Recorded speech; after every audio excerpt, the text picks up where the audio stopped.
iniciando a revisão do tema 3 da disciplina de modelos econômicos ligada à realidade virtual. Vamos iniciar os slides aqui.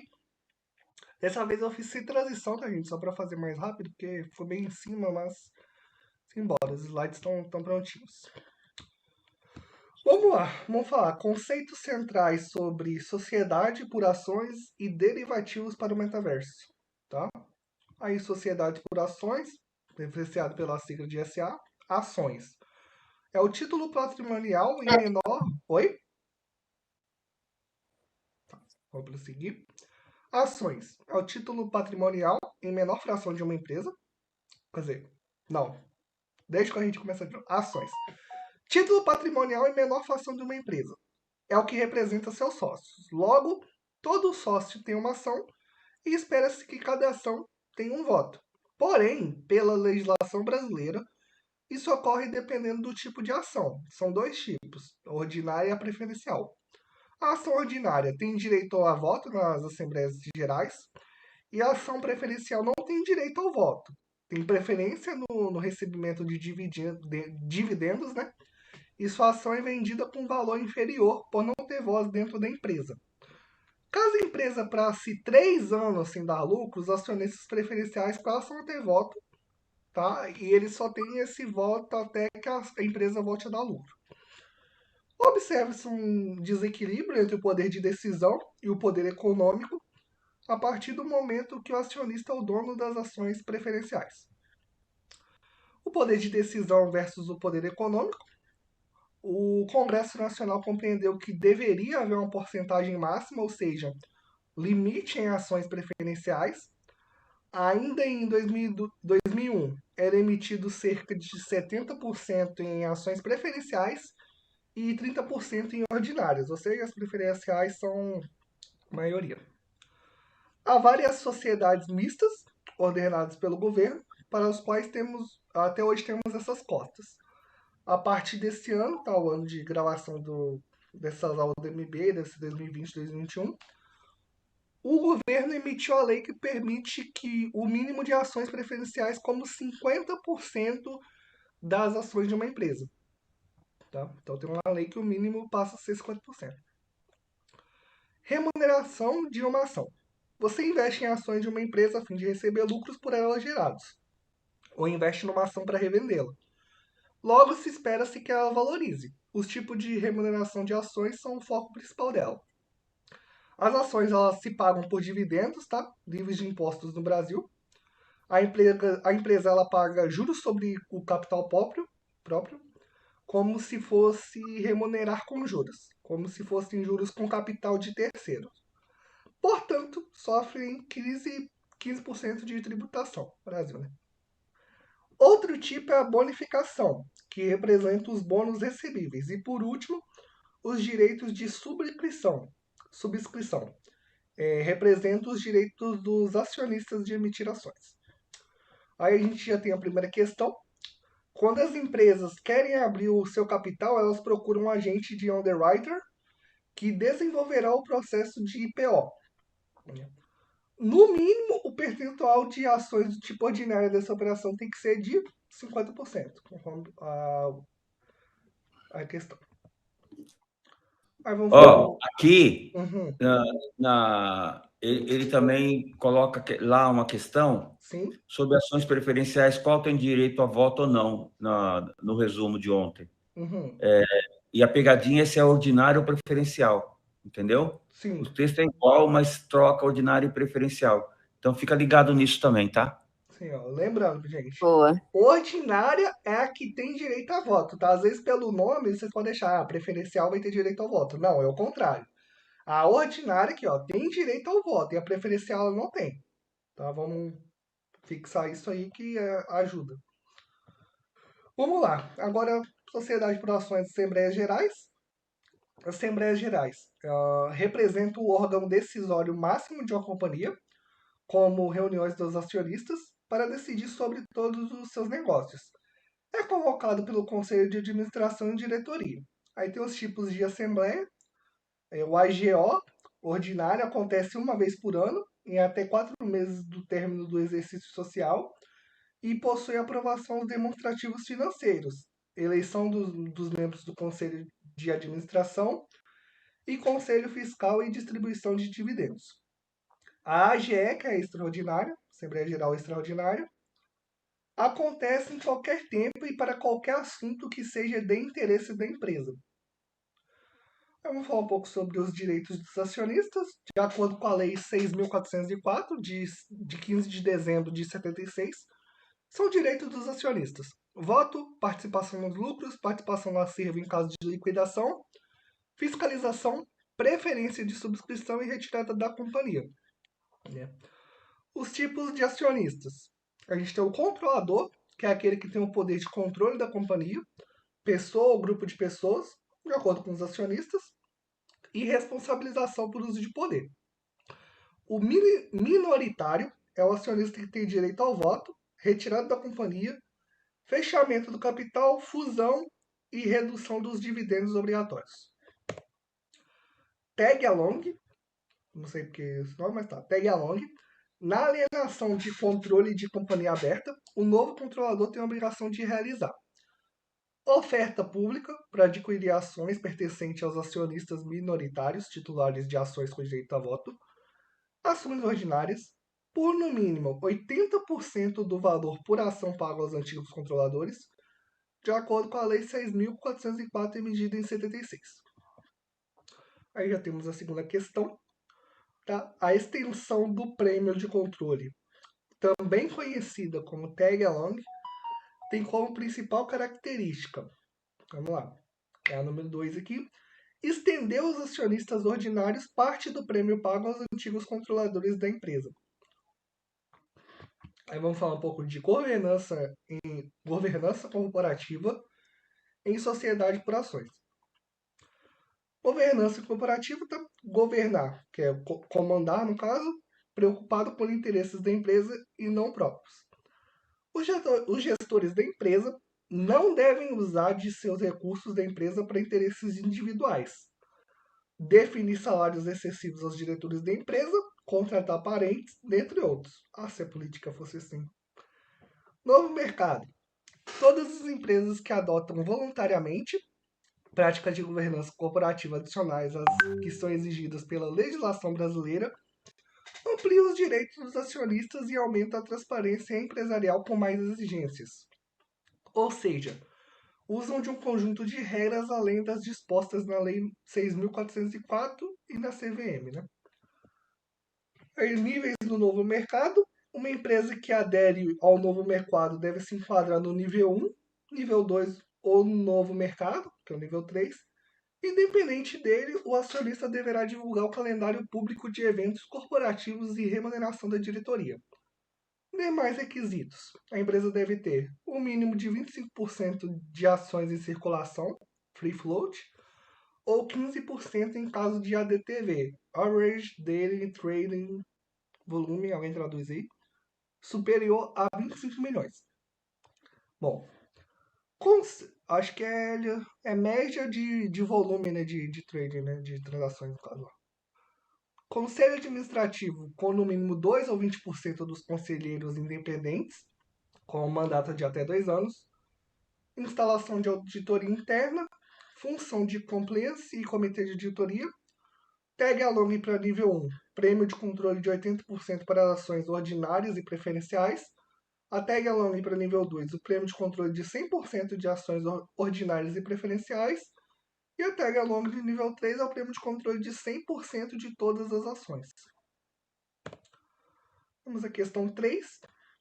Para adesão ao nível 1 da Bolsa de Valores de São Paulo, a companhia, seus controladores e administradores assumem o compromisso de manutenção em circulação de uma parcela mínima de ações representando 25% do capital.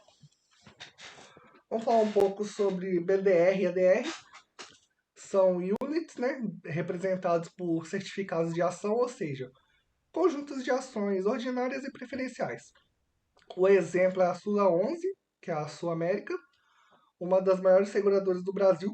Suas ações são negociadas na B3 na forma de units, né, certificados de ações. Na verdade, uma ação ordinária para 2 ações preferenciais para dificultar que algum acionista terceiro tem a voz dentro da empresa. BDR, recibo de depósito de ações de uma empresa localizada fora do Brasil, permitindo investir em empresa no exterior sem correr nos custos de um investimento no exterior. Um exemplo, para investir na Apple, você compra ou vende a ação do governo brasileiro, como ocorre? Uma instituição financeira compra a ação dos Estados Unidos e deixa custodiada, sendo emitido no Brasil um recibo de ação do ZEUA com código de verificação no ambiente brasileiro. ADR são empresas brasileiras que fazem o caminho inverso. São listadas e operam aqui, porém emitem certificados de ações no mercado americano para ter investidores estrangeiros, aumentando sua capacidade de recursos com novos acionistas, por exemplo, Vale, Petrobras, Ambev e dentre outros. Tá, resumindo então, BDR quer chamar a atenção dos brasileiros para investir lá fora e os ADR quer chamar a atenção dos estrangeiros para investir aqui dentro. Eu acho que dá para resumir assim, ideia geral, né? Mas vamos lá. Regras da DR. O nível 1 é o mais básico. Empresas estrangeiras não têm qualificações ou não desejam ser listadas em bolsa. Elas também têm requisitos mais flexíveis da Securities and Exchange Commission, a SEC. O nível 2 é listada em bolsa ou cotada na Nasdaq, não sei como pronuncia isso, tendo um pouco mais de exigências da SEC. Nasdaq. Isso, Nasdaq, obrigado. Nível 3 é o mais prestigiado dos três tipos. Quando uma empresa lança uma emissão de oferta pública na bolsa, ADRs nível 3 são capazes de levantar capital e ganhar visibilidade substancial no mercado financeiro dos Estados Unidos, o que acarreta mais exigências da SEC, né?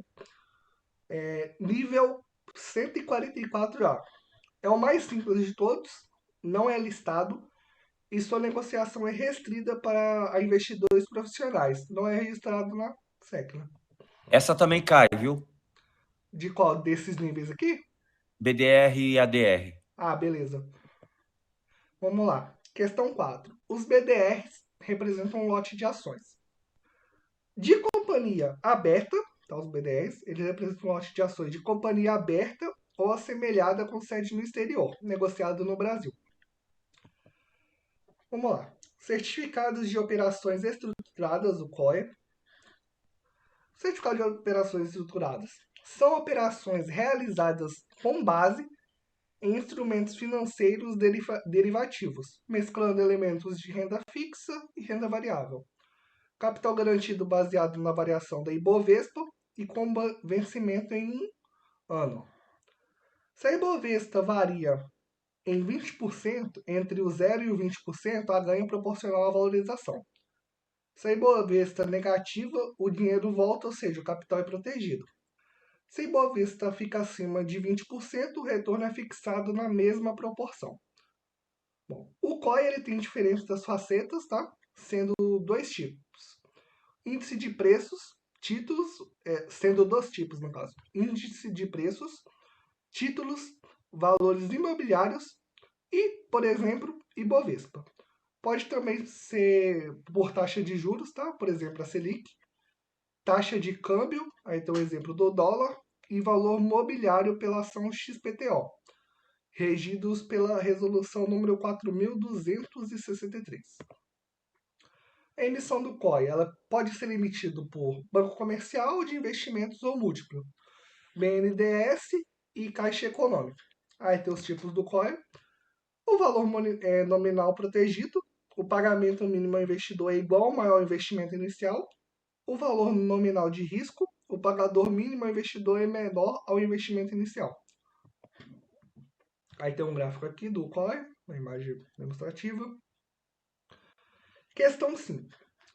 Como será a tributação do imposto de renda para uma pessoa física que realiza aplicações em COI, sabendo que o certificado de operações estruturadas, o COI, é um instrumento moderno de investimentos que combina aplicações de renda fixa e variável.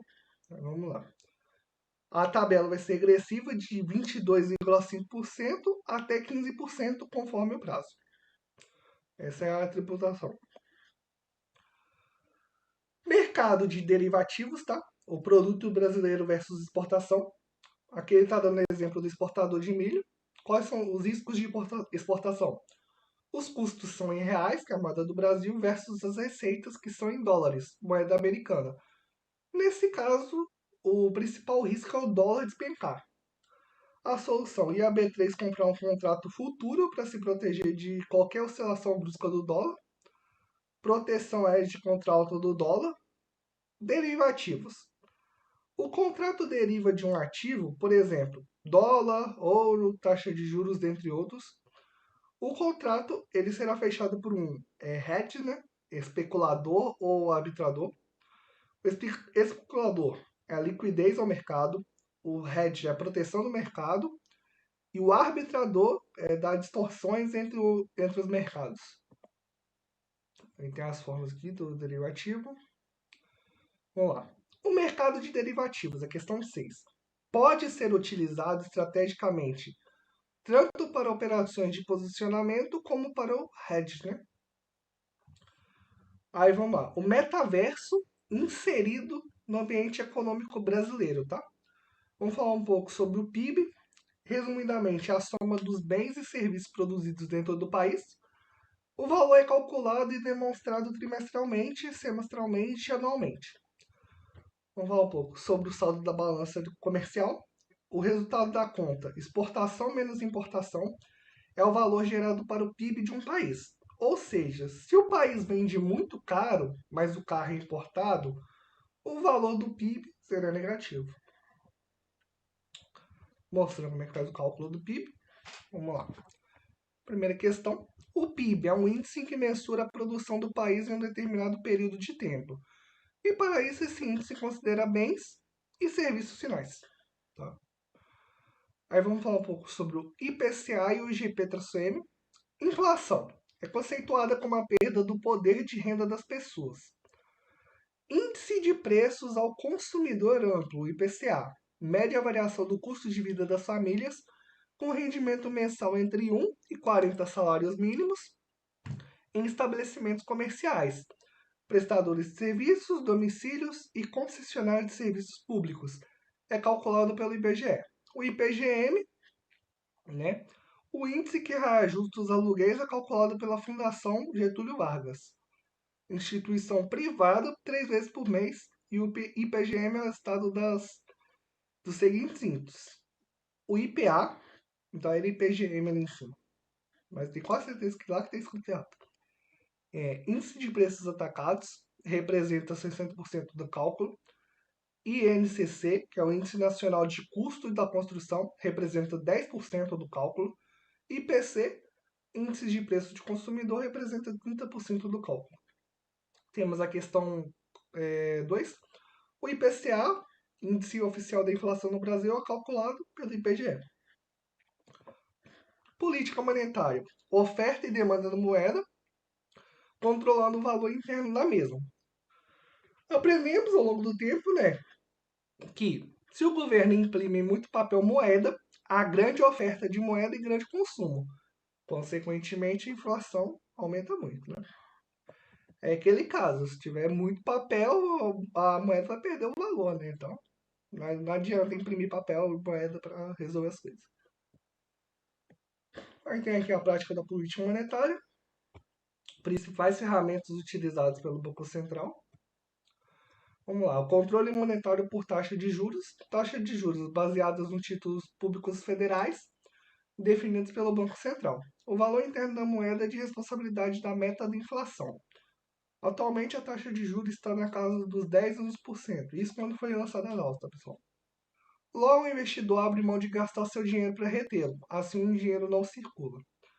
Vamos à prática. Se a taxa Selic cai, os investidores retiram o dinheiro e automaticamente o mesmo volta a circular, acelerando a economia, indo para inflação, consumo e crédito. Mercado aberto, também conhecido como Open Market, são as operações com títulos públicos. É mais um dos instrumentos disponíveis de política monetária. Esse instrumento, considerado um dos mais eficazes, consegue equilibrar a oferta da moeda e regular a taxa de juros em curto prazo. Então, a questão 4. Dentre os instrumentos de política monetária utilizados pelo Banco Central, destaca-se por ser mais ágil dentre todos os instrumentos, o Open Market. Tá? compra e venda de produtos públicos pelo Bacen no mercado aberto. Essa Depósito também caiu. do Open Market, beleza. Depósito compulsório e redesconto. Tripé da política monetária. Depósito compulsório. Ele representa uma parcela dos recursos depositados nos bancos que não pode ser aplicada. Deve ser depositado no Banco Central. A operação de redesconto é a taxa de juros cobrada pelo Banco Central pelos empréstimos concedidos aos bancos. Aí temos a questão 5. A alíquota de reconhecimento compulsório sobre o depósito à vista aumenta e não há qualquer ação compensatória por parte da autoridade monetária. Em relação à liquidez do mercado financeiro e a taxas de juros, ocorrem, respectivamente, a redução e a elevação. Tá? Vamos falar um pouco sobre política cambial. O câmbio é fundamental para exportação e importação. A valorização do real ocorre a perda de valor da moeda estrangeira, entrada do dólar, por exemplo, uma exportação, e a desvalorização do real dá uma maior taxa de importação, saída do dólar, valorização do valor da moeda estrangeira. Oscilação cambial é a principal causa da inflação para exportador e importador. O dólar ele causa a inflação. Regime cambial é a taxa de câmbio ela é definida pelo Bacen, o Banco Central, e apenas ele compra e vende dólares, concentrando todas as operações de câmbio do país. Flutuante limpo. Não existe qualquer intervenção do Bacen e a taxa de câmbio oscila livremente. O flutuante sujo. Quando o Bacen entende que a cotação do dólar está oscilando demais e pode impactar a economia, ele entra na ponta contrária. A taxa de câmbio é influenciada pelo Bacen. Questão 6. Em um regime cambial de taxas perfeitamente flutuantes, o Banco Central não intervém no mercado de câmbio, permanecendo inalteradas as reservas internacionais. Vamos lá, falar um pouco de balança de pagamentos, principais taxas de renda fixa do mercado brasileiro e índices globais. Balança de pagamentos. Composta basicamente por duas contas, a soma entre a conta corrente, que é a líquida, e a conta de capitais, relacionando aos bens de capitais, por exemplo, portos, aeroportos e plantas industriais, entre outros. Os bens de capitais são representados pela venda de ativos brasileiros e estrangeiros, subtraídas-se compras por residentes no Brasil de ativos estrangeiros. Balança de pagamentos. Conta corrente, formada por 3 subcontas: balança comercial, conta de serviço e rendas, transferências unilaterais. A balança comercial: exportação, importação para fechar a balança comercial, contas de serviços e renda, bens e serviços que vendemos a outros países, transferências unilaterais, transfere o lucro para a matriz no Brasil e transfere o lucro para a matriz em outro país. Bom, questão 1. O saldo da balança de pagamentos é determinado como 3, né? O saldo da conta corrente somado à conta de capitais. Selic, a taxa Selic, tá? A taxa Selic meta é definida a partir do Comitê de Política Monetária, sendo estabelecido pelo Banco Central, na prática interfere no real. Selic over é a taxa analisada do dia dos títulos de curtíssimos prazos, ou seja, empréstimos de um dia. É calculada a partir da taxa média de operações de financiamento por um dia lastreadas em títulos públicos federais. Selic over caiu. Caiu também? Bom, que a gente já tem informação aqui, pessoal. Só ficar atento. Dinâmica da operação compromissada, o gráfico explicando. Vamos lá. A taxa Selic over, tá? Talvez ele tenha até usado essa questão aí, Walter, não sei. Mas tem a questão que é justamente sobre. Ela é obtida mediante o cálculo da taxa média, ponderada e ajustada das operações de financiamento por um dia, lastreadas em TPF e cursadas no referido sistema de operações compromissadas. Vamos falar um pouco sobre a taxa de DI, né? O depósito interfinanceiro, o DI. A taxa DI é uma operação compromissada representado pela taxa média de operações de financiamento entre as instituições financeiras, banco, lastreadas em depósito interfinanceiro. A função do DI é transferir recursos de uma instituição financeira a outra. Quem tem dinheiro sobrando empresta para quem não tem. Taxas DI versus o CDI. No passado eram emitidos recibos ou certificados, mas com certificados eletrônicos mesmo perdeu o propósito. Aí temos a questão 3 aqui. O DI é a taxa média das negociações realizadas no mercado interfinanceiro. Taxa de referência, a TR, ela é usada como fator de correção monetária de financiamentos imobiliários do FGTS da poupança. Isso porque o rendimento da poupança está relacionado à taxa referencial. Quando a taxa mais básica de juros, Selic, é superior a 8,5% ao ano, a remuneração de poupança é de 0,5% ao mês, mais a variação da TR. Tem a taxa básica financeira, TBF. O cálculo da taxa referencial toma como base a média ponderada das taxas de juros pagas diariamente pelos CDBs prefixados das 30 maiores instituições financeiras do país. Essa média, divulgada em base mensal, é chamada de taxa básica financeira, TBF. A taxa de referência. Os CDBs eles são aplicações de renda fixa emitida por bancos. Sua remuneração se relaciona indiretamente à taxa básica de juros, Selic, ou seja, de certa forma a variação da taxa referencial tem relação com a variação da Selic. Quando a taxa básica de juros sobe, a tendência é que a TR também suba, e vice-versa. Mas se você olhar para o histórico de valores da TR, perceberá que, apesar da correlação, a TR costuma ficar bem abaixo da Selic, ao menos na história recente do Brasil. Cálculo de TR. O cálculo da taxa referencial toma como base a média ponderada das taxas de juros pagas diariamente pelos CDBs prefixados nas 30 maiores instituições financeiras do país. Essa média divulgada em base mensal é chamada de taxa básica financeira, TBF. Vamos lá. Questão 4. A taxa referencial calculada e divulgada pelo Bacen é medida em função de CDBs. Principais índices das bolsas de valores do mundo: Dow Jones. O índice Dow Jones, também conhecido como Dow Jones Industrial Average, está relacionado aos principais indicadores financeiros do mercado de ações norte-americano. Para chegar a um resultado, o índice avalia as 30 grandes ações industriais registradas na Bolsa de Nova York, onde são negociadas as ações das maiores empresas americanas. O índice foi criado em 96 pelo jornalista Charles Dow, com o apoio do seu parceiro de negócios Edward Davis Jones, ambos os sócios fundadores do The Wall Street Journal. A Nasdaq, né, o Walter que falou? Acho que é assim que pronuncia. Nasdaq, principais index, Standard Poor's 500, né?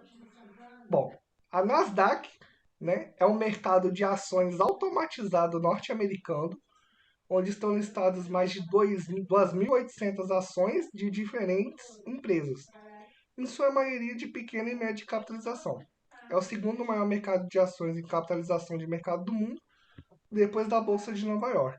A Standard Poor's 500, né, composta por 500 ações listadas na Bolsa de Nova York e da Nasdaq, qualificadas por tamanho, liquidez e representação, também conhecida como S&P, né, leva esse nome por ser calculado pela agência de risco Standard & Poor's. A Eurostoxx e Euronext, acho que é assim que pronuncia. Eurostoxx 50 é um índice de bolsa composto por 50 ações na zona do euro. Seu objetivo é de disponibilizar um índice que represente os líderes dos supersetores da zona euro. A Euronext é um índice bolsista das empresas mais capitalizadas e mais negociadas na praça Euronext. Sua composição ela é revista trimestralmente. Ela é a maior bolsa de valores da Europa, operando em diversos países europeus. A MSCI é a sigla para Morgan Stanley Capital International, Nome de empresa americana que publica índices das principais ações do mundo. Por que o povo não pensa no nome mais curto? Sua principal atividade é medir o desempenho das bolsas de valores. Os índices são usados como parâmetros para diversos fundos de investimento. A MSCI World mede o desempenho das 4.500 empresas com presença global. E a MSCI Emerging Market acompanha as ações de 26 países considerados como mercados emergentes. Nesse índice, o Brasil está incluído. Questão 5. É possível afirmar que quando as ações de uma empresa são incluídas em um dos maiores índices de ações globais, é possível afirmar que a liquidez das suas ações ela tende a aumentar. Títulos de Tem alguém com dívida. o microfone aberto aí, viu? Tá vazando um áudio forte aí, não sei se é de TV. Eu acho que é aqui, só um momentinho. Tá atrapalhando aqui. Deixa eu ver aqui. Mãe, tá me atrapalhando. Agora parou. Pode conversar lá fora, por favor? Eu tô em aula. Pronto. Vamos seguir. Vamos lá. Questão 5. Vamos seguir. Títulos de dívidas americanos. Tesouro americano. Os Treasury americanos são as obrigações e títulos de dívida emitidos pelo Departamento do Tesouro dos Estados Unidos e negociados no mercado financeiro, semelhante aos títulos do Tesouro Nacional no Brasil. Os títulos públicos americanos são considerados os mais seguros do mercado, pois possuem garantia na maior economia mundial. Risco de calote, nesse caso, ele é mínimo. Tem os tipos de Treasury, né? Eles são divididos em T-bills, que são títulos que duração de até um ano, prefixados e não composto e composto semestrais. T-notes, que são títulos de duração de 2 a 10 anos, com cupons semestrais, e o T-bonds, que duram de 10 a 30 anos, com cupons semestrais.